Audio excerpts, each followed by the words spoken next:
அண்மை செய்தியை பார்த்து வருகிறோம். இசையமைப்பாளர் இளையராஜா பாடல்களை பயன்படுத்த விதிக்கப்பட்ட தடையை நீக்க கோரி எக்கோ நிறுவனம் தொடர்ந்த வழக்கில் விசாரணையிலிருந்து நீதிபதி ஆர் சுப்பிரமணியம் விலகியிருக்கிறார். இந்த வழக்கு விசாரணையிலிருந்து உயர்நீதிமன்ற நீதிபதி ஆர் சுப்பிரமணியம் விலகியிருக்கிறார். அண்மை செய்தியாக பார்த்து வருகிறோம்.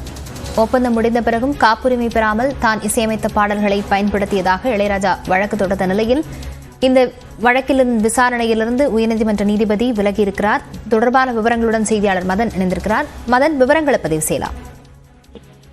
இசையமைப்பாளர் இளையராஜாவுடைய 1000க்கும் மேற்பட்ட பாடல்கள், அதாவது 4500க்கும் மேற்பட்ட பாடல்களை பயன்படுத்த எக்கோ மற்றும் அக்கி உள்ளிட்ட நிறுவனங்களுக்கு ஏற்கனவே ஒரு ஒப்பந்தம் போடப்பட்டது.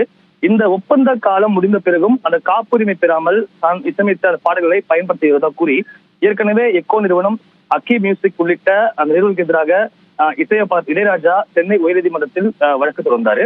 இந்த வழக்கை ஏற்கனவே விசாரித்த தனி நீதிபதி அனிதா சுமன் தயாரிப்பாளரிடமிருந்து உரிமை பெற்ற இந்த பாடல்களை பயன்படுத்த அந்த இசை நிறுவனத்துக்கு உரிமை உள்ளது என்று தெரிவித்திருந்தார்.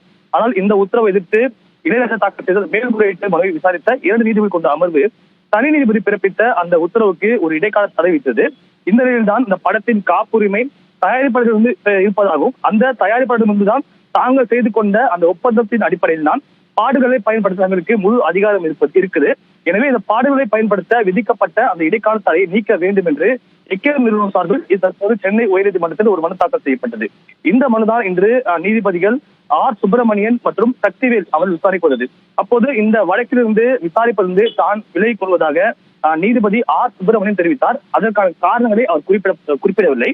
அது மட்டுமில்லாமல் இந்த வழக்கை வேறு நீதிபதிக்கு அமருக்கு பட்டியலிட வேண்டும் என்று தற்போது தலைமை நீதிபதியின் ஒப்புதலை பெற வேண்டும் என்றும் தற்போது நீதிபதிகள் உத்தரவு பிறப்பித்துள்ளார்கள்.